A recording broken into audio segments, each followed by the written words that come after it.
Well, it's good to be here with you, and we have a variety of ages here, but I do see a number of younger people here, and grateful for that. But I'm also grateful that there are some older people here. I might feel a little insecure if it was only young people here. Welcome to all of you.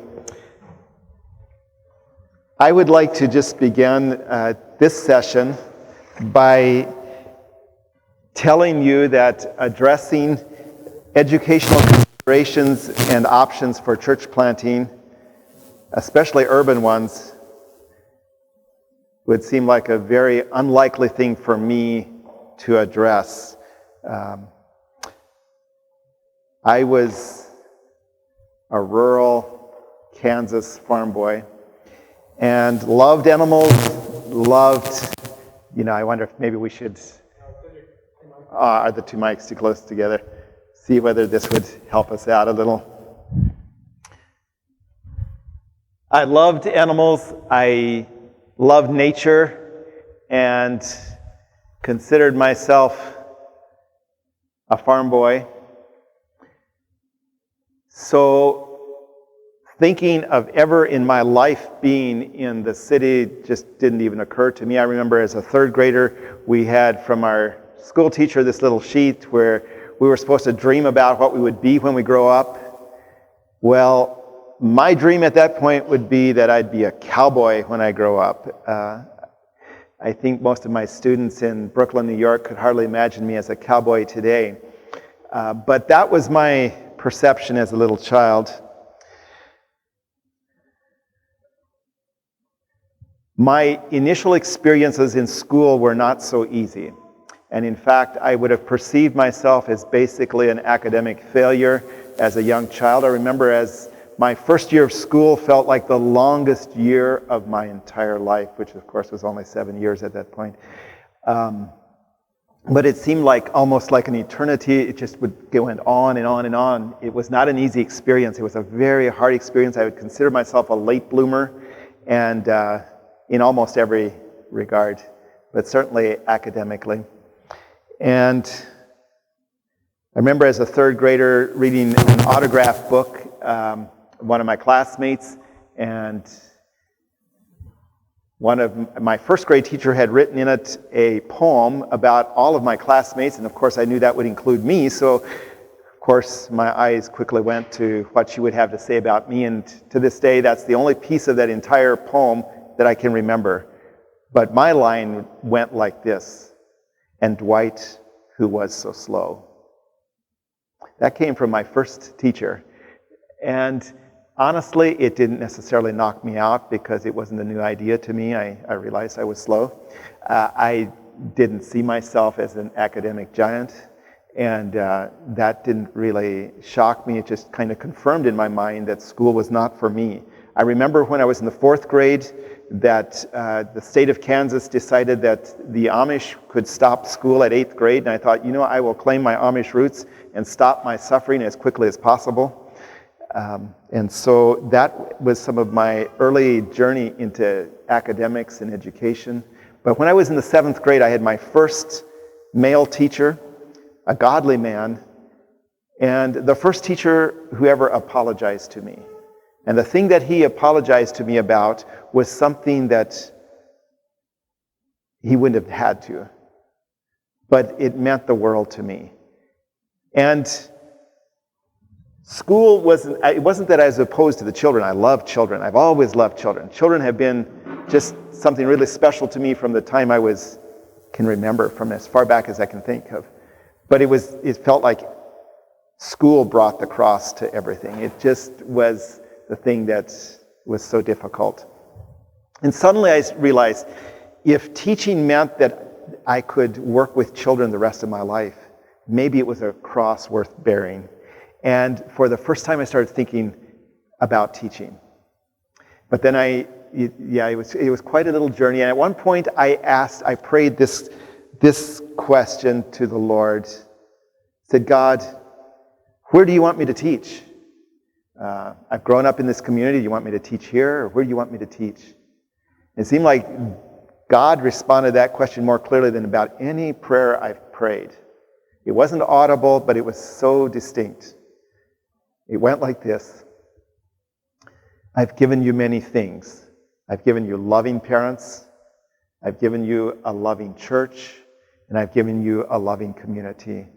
And if you really want to say thanks for that kind of a gift, give that gift to children who don't have it.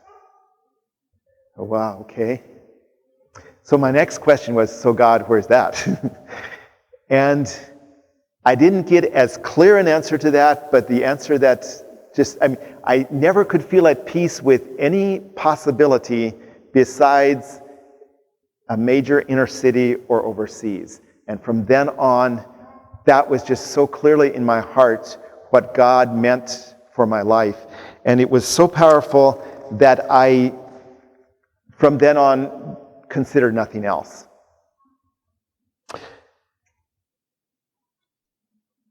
Well, that prayer eventually took me to New York City, and I've been there ever since. That was in 1997, and this is 24 years later. And in that period of time, the Lord blessed me with a wonderful wife, 3 wonderful children, and we have lived there ever since. Brooklyn, New York is the home of our children, and I've heard it said that when you go to a new place, the point at which you can really call it home is when you've got children who call it home. When you've been transplanted, especially to something very foreign and very different. And so I would say there's a lot of truth to that. This journey could raise a lot of questions, and honestly it did in me. It's one thing I would consider myself an intense idealist. And it's one thing to live out your ideals as a single. It's a whole nother thing to live out that ideal as a couple. But it takes it even a step further when God blesses you with children. And then it takes you even a step further when you consider being in that setting that most might consider dangerous and would feel like at a certain point you need to bring your children back into the home community because, well, they need to experience, I guess there's a number of reasons. I won't even explain all of those. But as a father, that weighs heavily on a father's mind, and it feels like an entirely different consideration than being an idealist as a single. And it raises questions such as, how safe is the city? How wise is it for a single visionary man to ask his new wife to live in a city like New York City for perhaps the rest of their productive life? How advisable is it to raise children in this potentially dangerous setting, especially through their teenage years? And I do have teenagers in the audience here, and I just felt like maybe at the end of this session, it could be useful for them to answer some of these questions. They might offer it from a more completely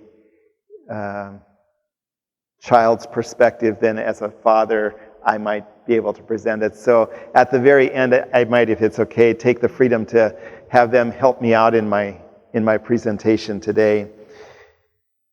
And so this morning, as we take a look at how do kingdom followers plant kingdom schools within a church plant, and I would propose that we should increasingly be thinking of church plants being where the majority of people are, the cities. And so I would take that to that level as at least a consideration. I would just say, you might say, so in talking about this, why would we bring in children? Well, I would just say that families are probably, in a church planting team, families are some of the most powerful parts of a church planting team in presenting the gospel. People may watch your children more than they watch you. And they may deduct what Christianity means through what they see in your children as much or maybe more than what you might have to say.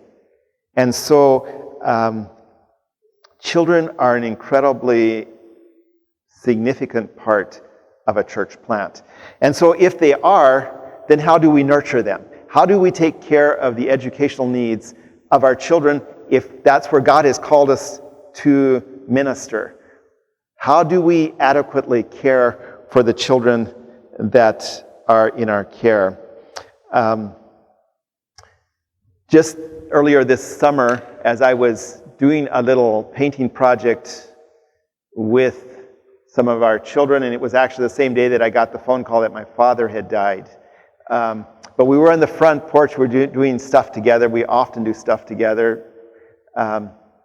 We usually eat our meals on the front porch together for several reasons. We don't have an air conditioner in our house, so in the summer it's a lot cooler on the front porch than in the house.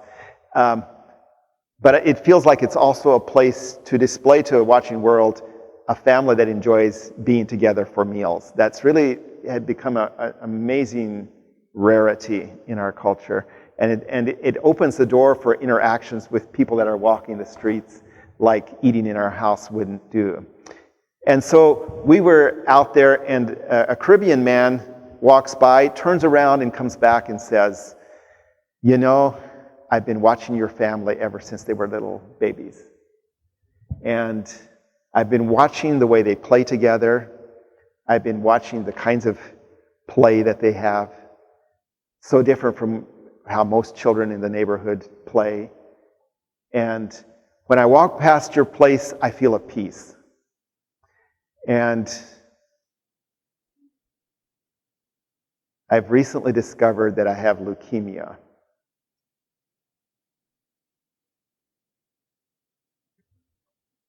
And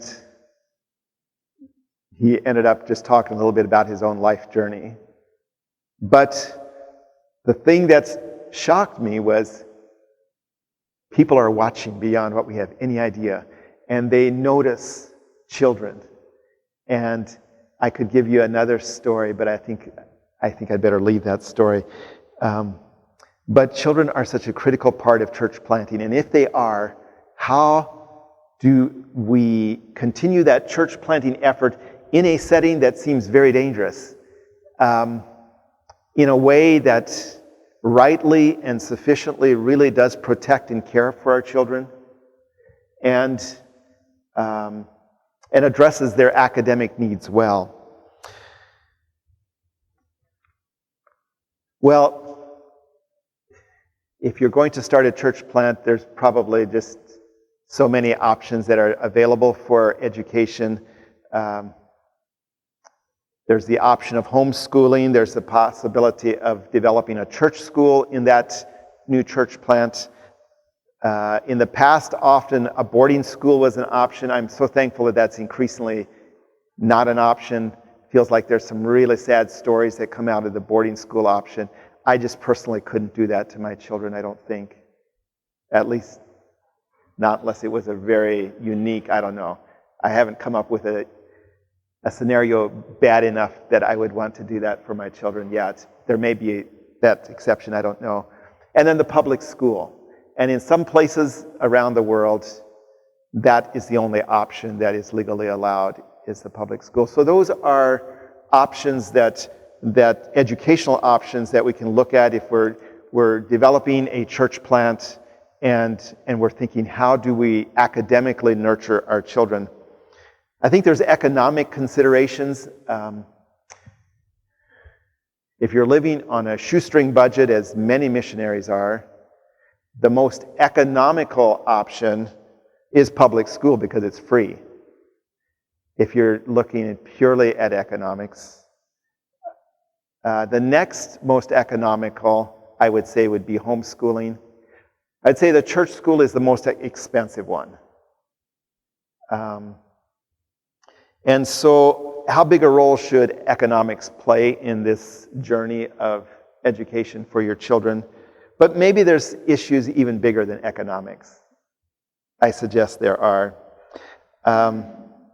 Another question to take a look at, and I'm not going to be answering some of this immediately because I want to kind of stir our thoughts as to what's there before we zero in on what might be the best options. what priority should a church school have the first year of a church plant? Or the second year? Or the 10th year? For our church plant in Brooklyn, New York, the church school option didn't happen until about the 10th year of the church's existence. The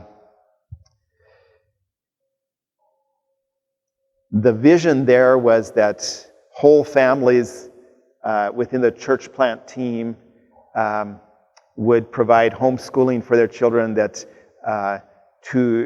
at the same time you start this big adventure, of a church plant, if you have beside it also the huge venture of starting a church school, those are two pretty huge ventures, and it's pretty hard to give them both the level of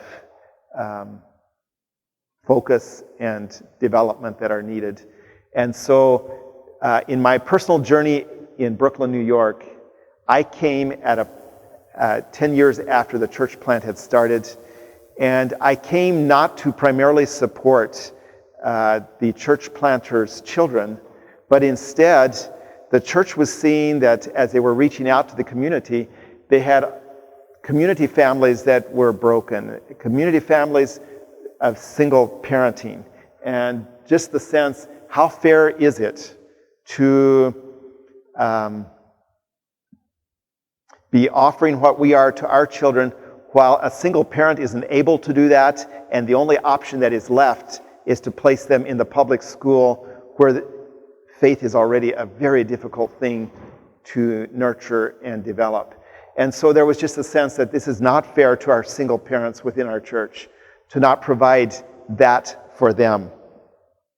And so for us, the initial target audience was the single parent families within the church. And I think that is a critical question for us to take a little look at as we consider the schooling options.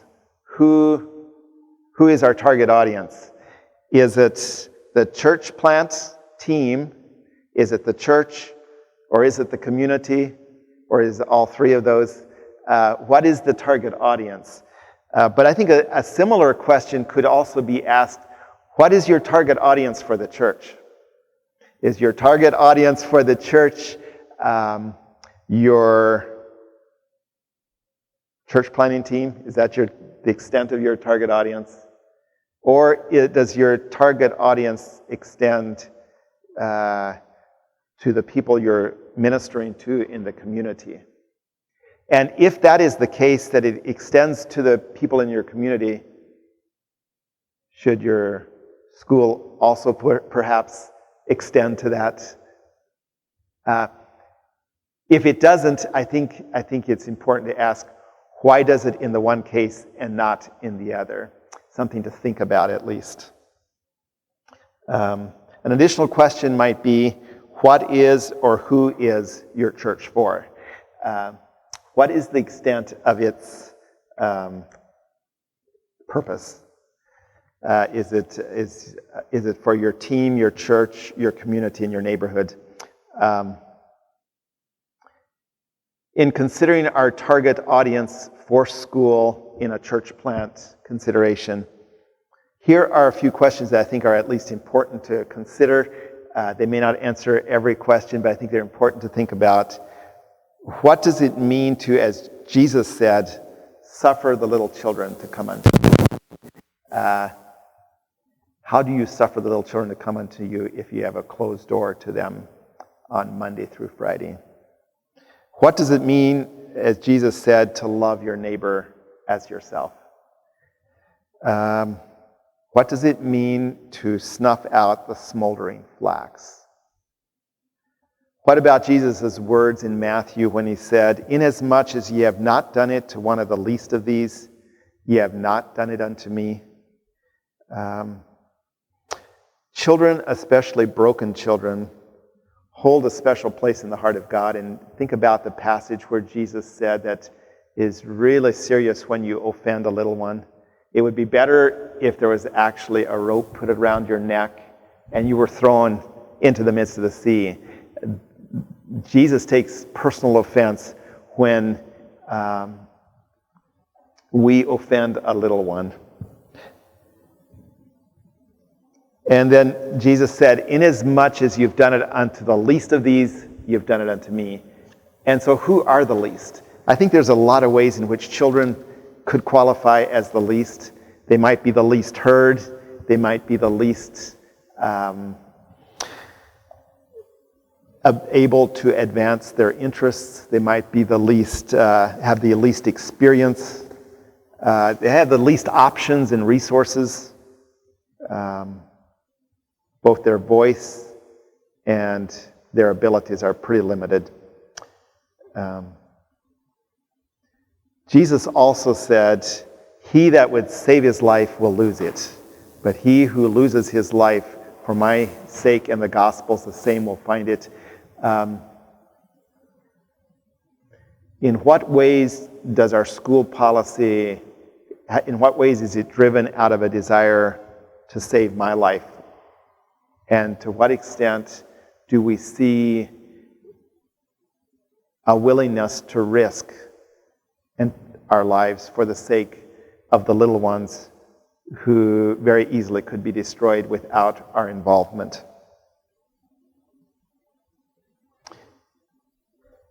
And then just another thing to consider, what should be the academic strategy if you are to develop a church school?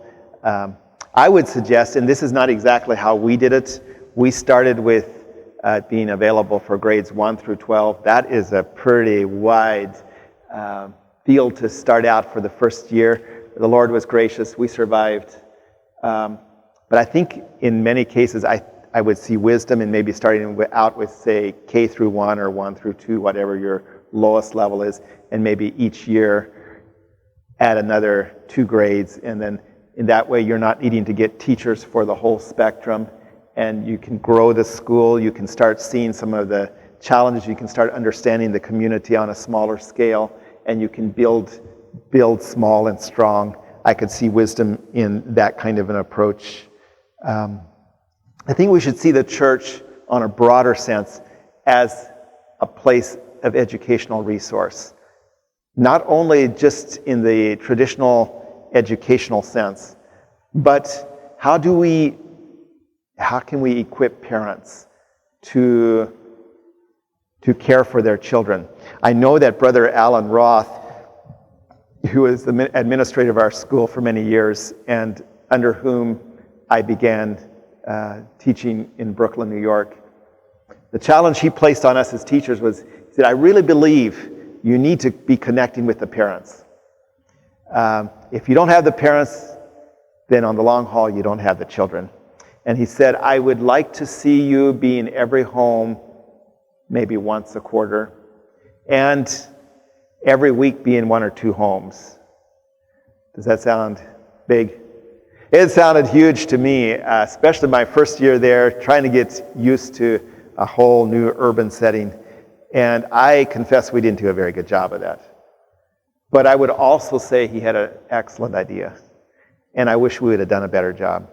And I would say that the more that we see parents as a very significant part of the purpose of the school, and that the more that we invest in parents, the more that we are investing in the children in the long haul. And that we don't just see it as a purely separated 2 entities kind of thing. Brother Allen also had the perspective that while children's ministries are great and they can provide certain levels of influence and exposure that are good for children, he said, I don't think any long-term church plant is going to really happen if that's the primary focus of a church plant. And in my years of observing church plants, I see that to be true. Investing in the actual families is where you develop church, not through primarily focusing on kids clubs. Kid clubs are a lot easier. They're a lot more exciting. I think they maybe kind of fill up our emotional tank of satisfaction more easily and quickly. They're a lot easier to do.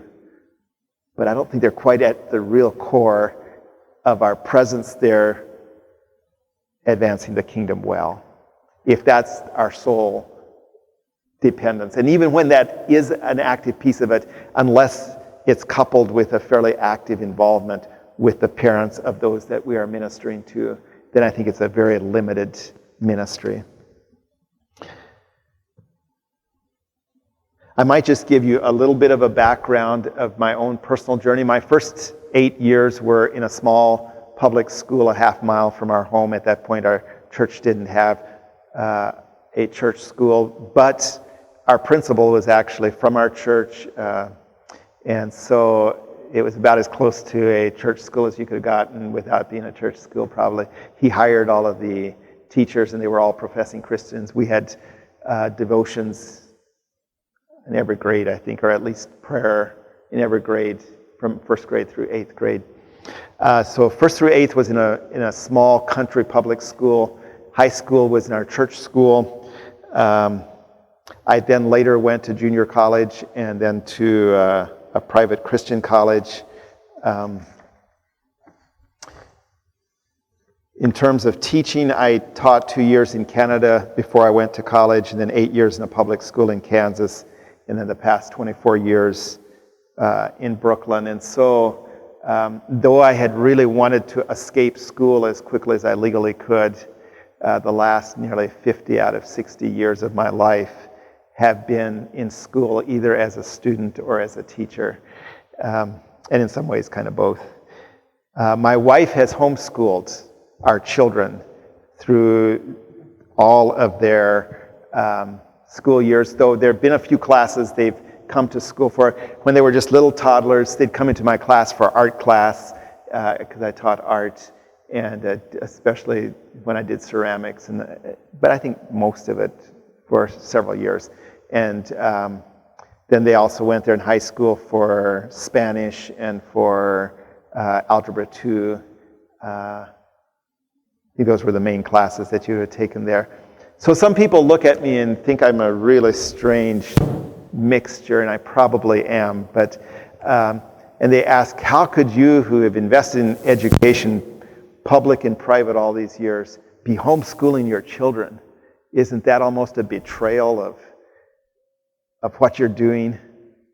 Well, it might depend how you defined betrayal, or I'm not sure what all, but I will tell you that when I was just a third grader, homeschooling was first being pioneered in our community in Kansas.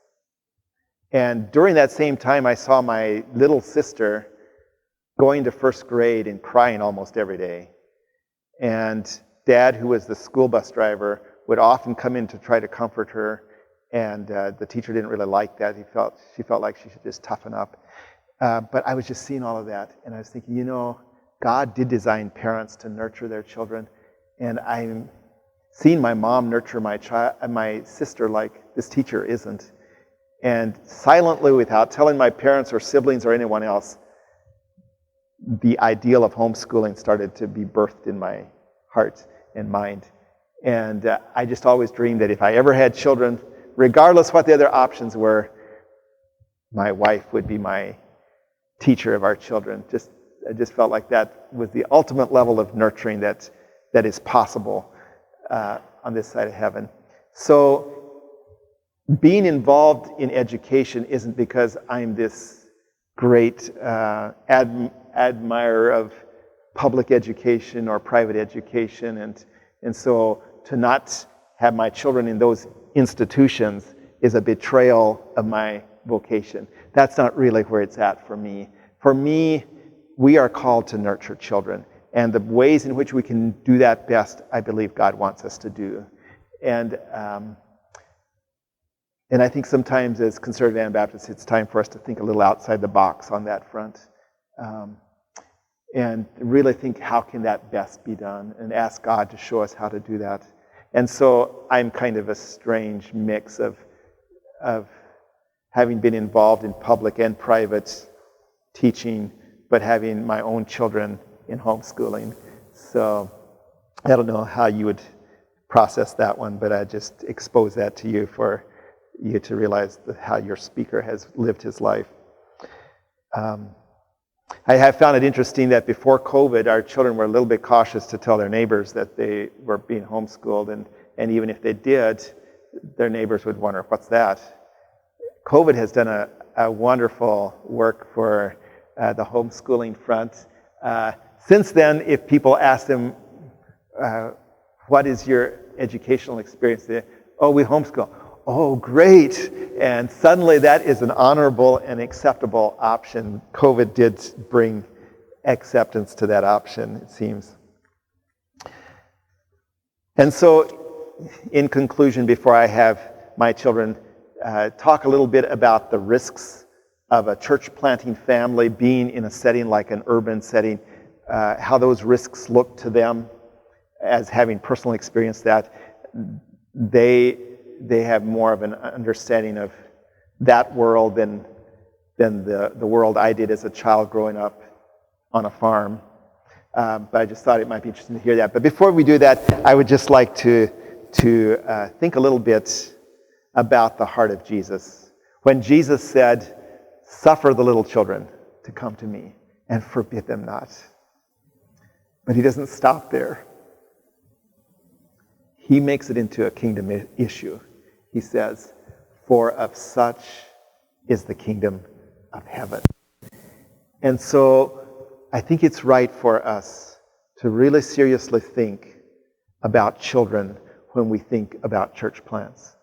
How are we going to take care of them? But perhaps we need to think beyond just our own children. How are we going to take care of the single-parent families that come into our churches? Hopefully our heart is to care for the brokenhearted and for the needy within the place he has called us to minister as a church plant. And so if that brings those additional needs, what are we going to do with those needs? How are we going to suffer those little children to come to Christ and not forbid them? How are we going to do that? What about our neighbors that we are reaching out to? How are we going to be open to caring for their children?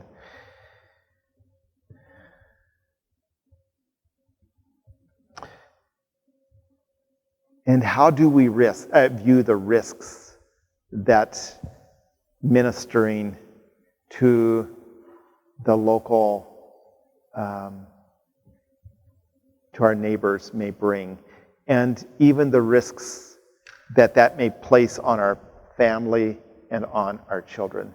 How do we look at risk? I think that is so important. In the last session I had talked about risk, and there's an excellent book called Reaching America by Gary Miller, and some of you may have read this book already. Excellent book.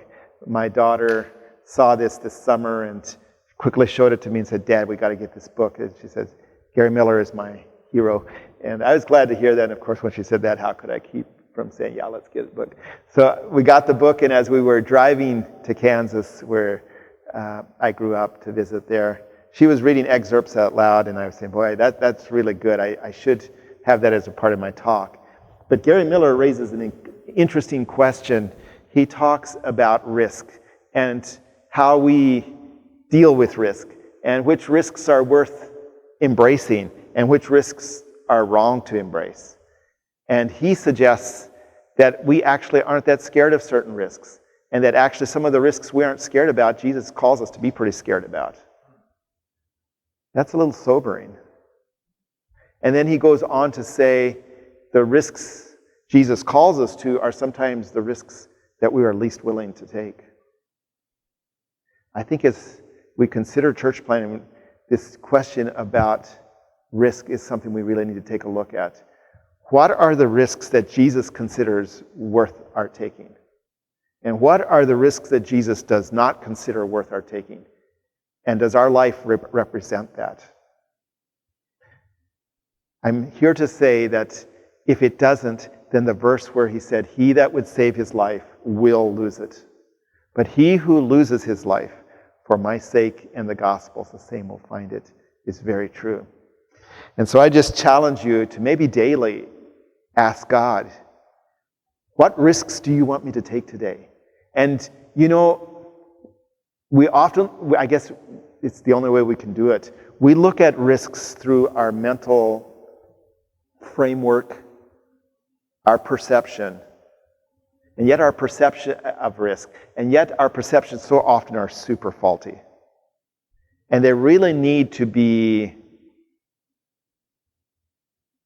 confronted with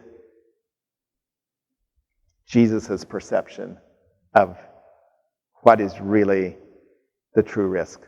So I'm going to, at this point, before opening it up for questions, give our two oldest an opportunity to communicate about some of the questions that typically are raised about children being raised in an urban setting in a place of what would, from our local and rural communities, seem like a risky place and maybe too risky a place. And so I'm going to just ask them to share what they have prepared.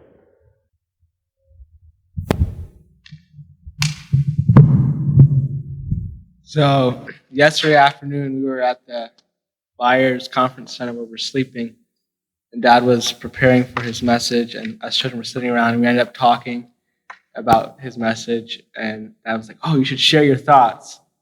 And so here are my thoughts that came to me last night.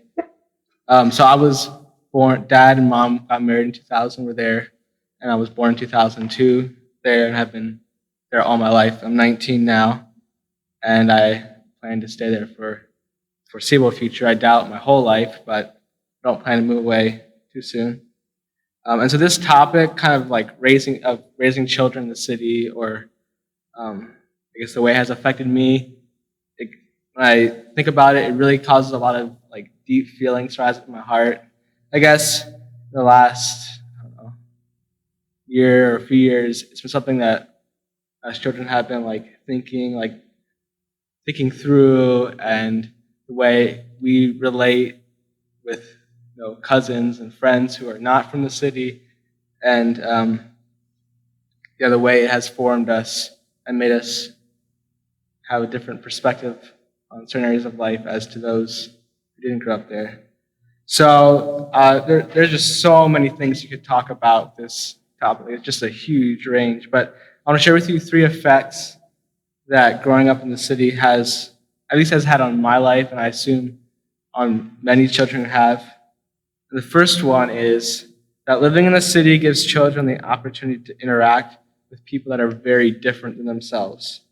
And so for me, I grew up, and we still live, in a community that is majority Hispanic. And so there are very few white people there. And it's starting to change a little bit, but especially even now, and especially when we were younger, there was almost no one that was white there except for some people from some others from our church. And so I learned what it was to be a minority. And it gives me that perspective that growing up in a traditional Mennonite community wouldn't have given me. And just, I guess, sometimes feeling like how it feels to be a minority and kind of feel a little bit down or kind of below. Like, for example, something that was a little more recent, there was this person that would call me white boy. And I told this person, "I don't like when you call me white boy. Would you like if I called you black?" And their gender. And I could just see the anger rising up, just the thought of me saying that. But they would still call me white boy. And I was told them repeated times, "I do not like when you call me that. Please don't call me that." And they eventually stopped. But there I experienced what it feels like to be that different person who's not normal in the community. And these differences also play out in our church. So we have different people, or people from different ethnicities in our church besides traditional Mennonite. And so one example is carry-in meals. So we'll have meals. Everybody brings food to church. It'll be very non-traditional Mennonite food, and I love the food. And one interesting fact. So we have this tradition at church. You bring your food, and then you don't expect to take it home. So I go after we eat. You can take any food that's there home with you, and so it's great. And then already a few years ago, I was at my grandparents' church, and they had a carry-in meal. Oh, I love whoopie pie, so I just took a whoopie pie with me home. Mom's like afterwards, you don't take food home, you just eat what's when you're there. And anyways, so I guess that's an example of different cultures. And then one man that I just really want to tell you guys about, and just his story could take a long time to tell, but anyways, his name is Marcus, and we got to know him when I was just a little toddler.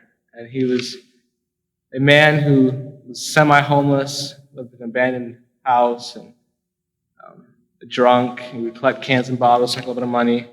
Anyways, and he would terrorize the VBS when we had VBS in the park. Anyway, so we got to know him, and he became a family friend over the years. And he would stop in any time of the day and eat food with us if we were eating supper. He'd often eat supper with us. And so that really gave us an in-depth view of interacting with someone that's very different than ourselves. So he would, when he wasn't drunk, he was just the nicest guy, and he would gladly help with any projects going around the house. But when he would come dead drunk, he was a very different man, would speak very foully. And anyways, yeah, he passed away almost 3 years ago now. That was really hard. But yeah, it really gave me an experience of interacting with someone and coming to love someone who was not a Christian and who was a drunk and who was just very different from us. And my second point is living in the city causes children as they grow older to make a deliberate choice as to who they will serve. I feel like in the city there's a starker contrast between the way of light, following Jesus, and the way of darkness. And so it forces you to choose going this way or that way, and there's not as much of a middle grayish area. And so we've had to stand alone a lot. And sometimes I've gotten so tired of standing alone. But I think in the end, it's good for us because it forces us to make the choice. Who will I serve? Will I follow the way of light and follow the teachings of my parents? Or will I do things that are not right to try to fit in with those around me? And kind of going along with that, my last point, living in the city gives children a unique perspective that is both valuable and challenging to deal with. So it's almost like, and this is the same for children growing up in like third world or other countries, you almost feel caught between two worlds. And so, like, for example, even though we live in the city, we kind of did things a little more the country way, if you want to call it that, at least from the people who live there, their perspective of us. So we were blessed with the rarity of having an empty side lobby inside our house that was owned by the same landlord as the house that we live in.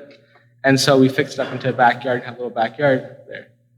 And so when I was about like 8 or 10 or somewhere in that age range, in the summertime, I had a weed eater and I was weed eating some of like grass and weeds that were out by the sidewalk. And I was barefoot and it was a hot summer day. And all of a sudden this man in a truck comes and he pulls over, gets out and yells at me and is like, "Where's your dad?" or whatever. And I go and get Dad, and Dad comes out. And this man is angry because I'm there weed eating, and I'm barefoot. And I guess he thinks this is not safe for a child to be doing. And so, those that grew up on farms, whatever, this is just normal. But for there, and it was normal for me, but there, it's just they can't understand that a child would be working like this. Then from the other side, when I go visit family in Kansas or wherever, they just can't comprehend how I could love the city or how I could call it home. And it is home for me. Even though there's things I love about the country, and I'm like, man, if I lived in the country, I would love to do this. But that's not my home right now. My home's in the city. And they just can't get it. And so it's kind of like, where do I belong? Because I live in the city, but I'm not quite like the people who live there. And so even though I was born there, they still don't consider me from the city. but yet I don't live in the country, so I'm not from the country. And so that can kind of be challenging to deal with sometimes, but it gives a unique perspective that is different. And I think it's really good to have that. And I just want to briefly respond to the common objection that Dad was mentioning. The city isn't safe to raise a family. And so one thought that Dad likes to say is along these lines: wherever God calls you is the safest place to raise your family. And so the question has to be asked, what is safe? Safe from evil influences? The country needs Jesus every bit as much as the city does. Now, the sin might be a little more obvious in the city, but that same sin thrives in the country. It might be a little more under the rug, but it's still there. Also, I would strongly argue that with the rise of social media, worldly influences are increasingly just as strong in the city or in the country as in the city.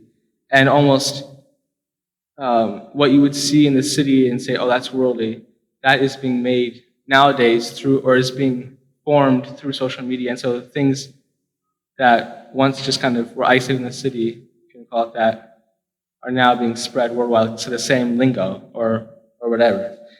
So I want to give you an example of this. So last month, Sarah and I were with a traditional Mennonite youth group, a conservative youth group, in a rural setting in the country. And so we were out in the evening, we'd gotten some food and then went to a park and we were just hanging out at the park.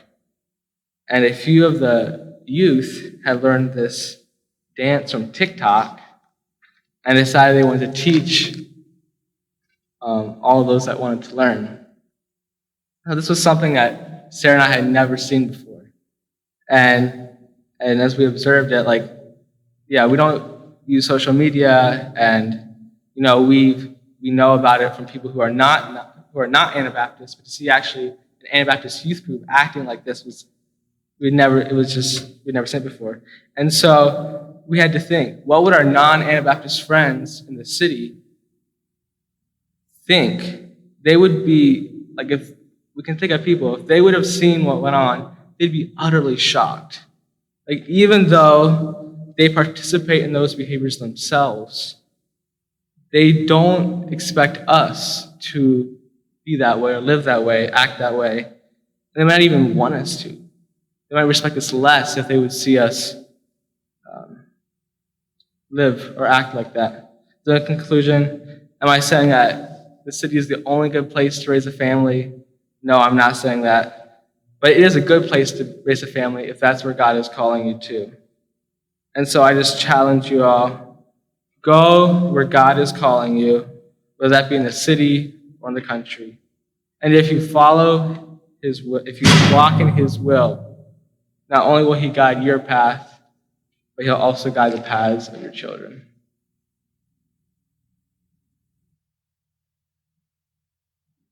So I'm just going to make this really quick, but one story that I thought of when we were talking about this last night, when we were in 8th grade, we were studying New York State history, and then we were also doing New York City history. And I remember one day Mom said, here, to me and Isaac, look at this paper. And it was a map of the boroughs and the communities of New York City, and it had places with green, yellow, and red areas, with the green being the safest and the red being the most dangerous. Guess what? Cypress Hills is very, very dangerous to live in. And we thought it was, where we live in, we thought it was so funny because we're like, it's not even dangerous. What are they talking about? Of course you have to lock your car doors. You have to do that everywhere in the city. So it just reminded me of that. I think last night I was thinking, I think often what Satan does is he makes what's really risky look harmless, like it's not a big deal. But the actual worthwhile risks, they might be risks, but they're worthwhile, he makes them look irresponsible.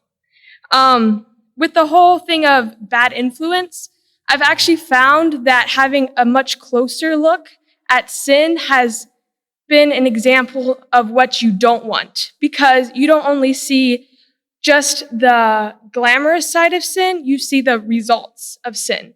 And with even a lot of immorality, you see what comes out of it. You see the broken families, and you realize there's no way when I'm the age of these people do I want to be dealing with what they're dealing with. Like Isaac said, standing alone has definitely been a big thing. But I think since we started it from young up, it has strengthened us. And also, like Isaac was saying, there might be our friends from the city who haven't embraced the way of life that we have. They don't actually expect us to participate in the activities that they participate in. And so it might be lonely, but it's not the level of temptation that it might seem like it would be.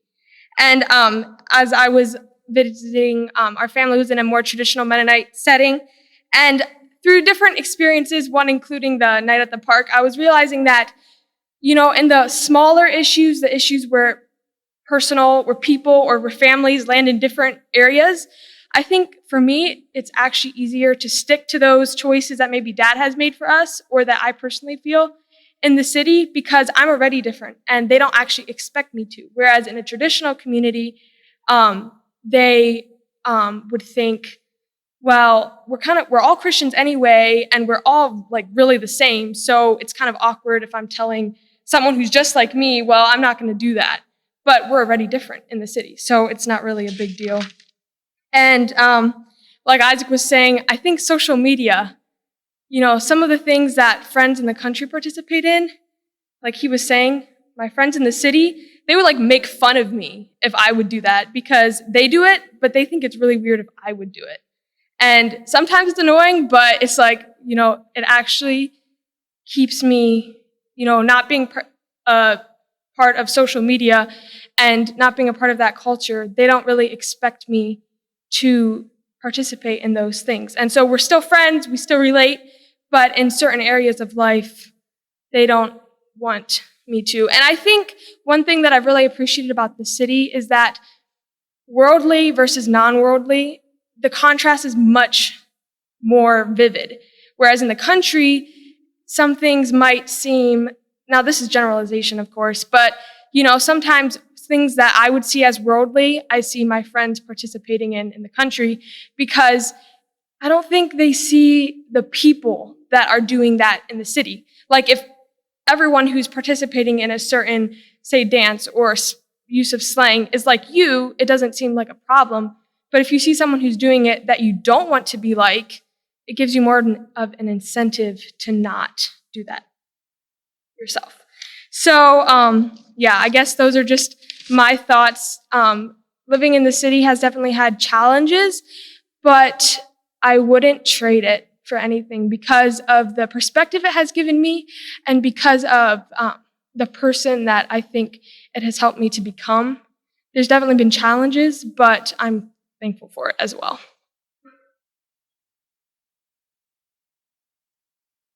All right. Well, I'm just going to open it up for any responses, either to what they had to say or what I had to say as just a quick little wrap up. And so just open it up. If this discussion has raised any questions in your mind that you just welcome a little bit of conversation on, raise your hand and see what we can do in interacting with that question.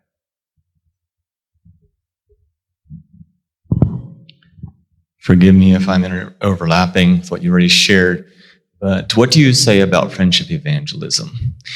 You see, this approach is used a lot in city ministry. You spend a lot of time with people, maybe aren't real prepared for the gospel. Pros and cons. Anything real quick on that? Yeah, excellent question. And honestly,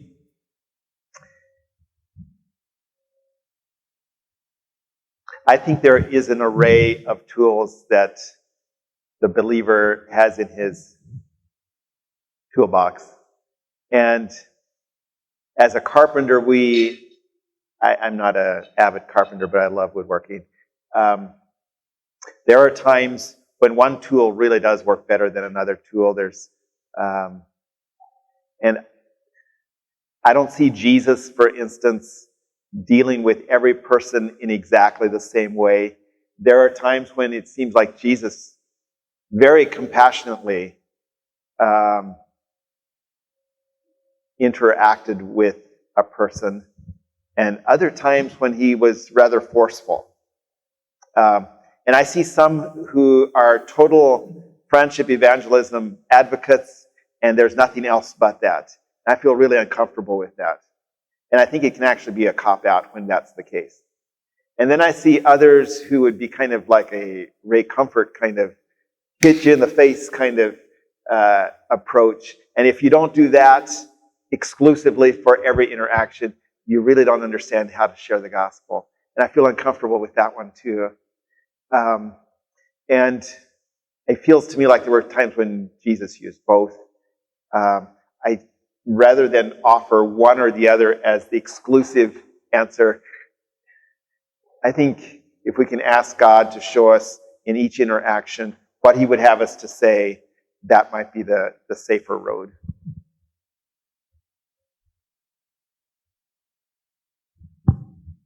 Maybe two questions here. One on the school. So you mentioned the school being started as primarily an outreach to the single parent families and that type of thing. Was that something then that most of the people of the church and the outreach there sent their children to as well, or did the focus remain on single parent families and that type of thing, or not? And then secondly, relating more to your children and their interactions, was maybe a question on how much interaction did your children have as far as playing with other neighbor children and that type of thing? Maybe especially even at an early age. Are there things you did to limit that? Obviously, children are very impressionable, especially at young ages, and the influences they are around shape them a lot. Yeah, you have several really good questions. And your last one I might just start with, and then I may have to get you to refresh me on the other questions. But the whole question of how do you deal with neighborhood children in a way that really cares for them and yet doesn't put your children at unnecessary risk. We never had our children go into neighbors' homes. But our home and our backyard was always open to neighbors. It felt to me like if it's on our turf, then it can have our expectations and our observation and our protection. If it goes into a neighbor's home, who knows what could happen there. That's worked well for us. At one point, we had a big rope swing in the backyard, and that really caught the fascination of the neighborhood children, and they all wanted to come. But I, with that, said, you know what? I'd love to have you in the backyard, and you're welcome there as soon as you bring your parents, one of your parents, to us, and we can meet, and I can show them the risks that are back here, and I can make sure that they're comfortable with risk, because the rope swing does present some risks, and looking back, sometimes I wonder if I was totally sane in some of those risks. But I'd grown up loving dangerous big rope swings in the barn, and thought our children should have that joy. And the neighborhood children just wanted that joy also. But I felt like I needed to do that. And that was so foreign to the city culture that adults talk with each other. But when one person finally got their parent to come and talk with us, suddenly there were all sorts of other parents, and they'd come to, my child just dragging me here. What you got here? And I show them, they say, oh yeah, that's no problem. If they give me any trouble, just let us know. And it developed a relationship then with the parents that wouldn't have happened otherwise. And that worked really well. What were the other questions? The other question was on the school and the emphasis of the school. Did it remain as for single parents, or was that? That's a really good question. And honestly, my heart has remained there. But the reality is that as more people joined the church, that wasn't necessarily a vision that everyone else embraced. But here is one of the dilemmas that can come out of if it's more than that. The more that traditional Anabaptist families send their children there, the more they want curriculum that really tailors to their children's needs. And often that's not necessarily what would tailor best to a broken child's needs. And so, which are you going to cater to? And since my heart was there for the broken ones, and I felt that we had another option for the other families, my sympathies went deepest with the broken. And yet there came a point where I realized maybe that was too strong in me, where somebody said, so do you consider my child as less valuable than the neighborhood children? And that's a good question too. So there's some tensions that go with the school journey. There came a point too where another administrator would have had a kind of a different view as to the homeschool option, and the purpose statement at the beginning of our handbook shifted some with that. And so it's been a journey and it's a process, and the bigger your church, the more you wrestle with which ideal to place at the top. Great question.